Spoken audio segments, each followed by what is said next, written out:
And thanks for being with us on what is a snowy Monday night. I'm Lauren Maloney. Well, the end could finally be in sight for the nation's longest government shutdown. 8 Democratic senators, including both from New Hampshire, brokered a deal with Republicans Sunday. It's suddenly thrust the Granite State and other parts of the Northeast into the national spotlight amid negotiations that will continue tonight. ABC 22's Matt Holderman is following these developments for us, and he joins us now live in the newsroom with the latest. Matt?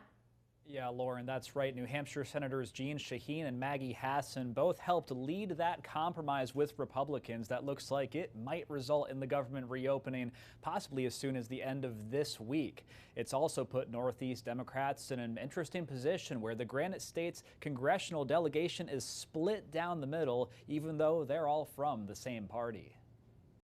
Today, the Senate voted to start reopening the government. In her swan song term in the United States Senate, New Hampshire's Jeanne Shaheen led a small group of Democrats Sunday night in announcing they crossed the aisle and landed on a deal with Republicans that could lead to the end of the longest government shutdown in U.S. history. Waiting another week or another month wouldn't deliver a better outcome. This was as far as they would go as part of the shutdown talks.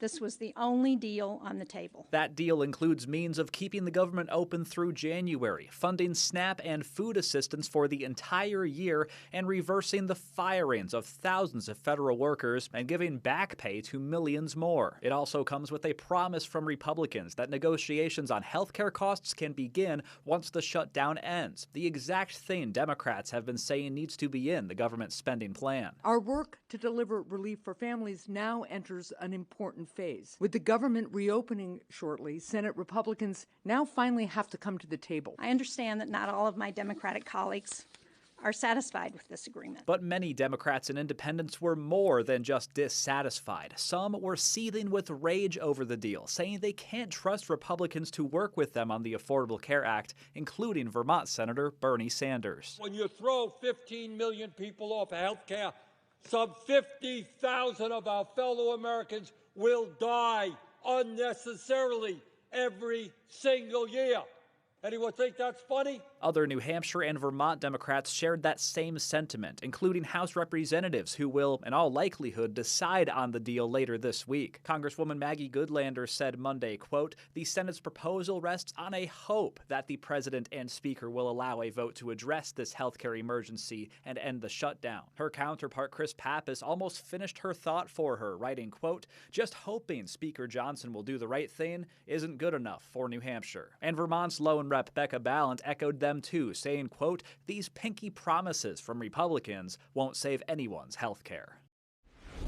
And it's also worth noting that along with Bernie Sanders, Vermont Senator Peter Welch is against this deal too, voting no last night when the Senate first took it up.